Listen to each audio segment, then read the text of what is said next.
Cette incompréhension autour de ces 4 mineurs en Seine-Maritime. Ils reconnaissent avoir décidé de tuer leur ami. Ils devraient être mis en examen. Le jeune homme de 17 ans a été tué par balle et son corps a été brûlé dans une forêt à Beauvoir-en-Lyons. Graziella Rodriguez, vous êtes justement sur place pour BFM TV.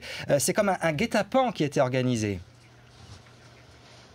C'est exactement cela, Gilane. C'est un véritable piège qui a été tendu à la jeune victime âgée de 17 ans et originaire de cette commune ici de Beauvoir-en-Lyons. Alors ce qui frappe les enquêteurs, c'est le scénario macabre mis en place par les 4 suspects qui ont avoué les faits aux gendarmes de Dieppe. Ils ont tout simplement attiré leur victime en forêt de Lyons, à quelques kilomètres d'ici. Là, ils l'ont fait asseoir sur un rondin de bois, puis ils l'ont froidement abattu de 2 balles dans la nuque avant d'asperger son corps d'essence et de le brûler. C'était dans la nuit de lundi à mardi.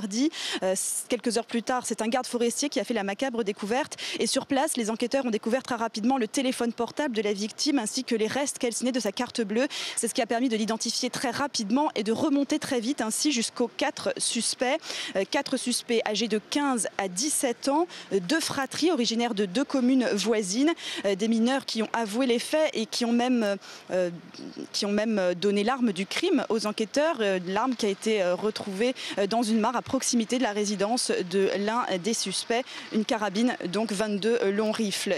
Ce qui choque en tout cas également beaucoup les enquêteurs, c'est le mobile avancé par ces suspects, un mobile qui paraît très futile. Ils avaient peur que leur victime ne dénonce un cambriolage qu'ils avaient commis au début du mois de mars. Ces 4 jeunes étaient jusqu'ici inconnus des services de justice. Ils doivent être déférés devant le juge d'instruction de Rouen dans les prochaines heures en vue de leur mise en examen pour assassinat.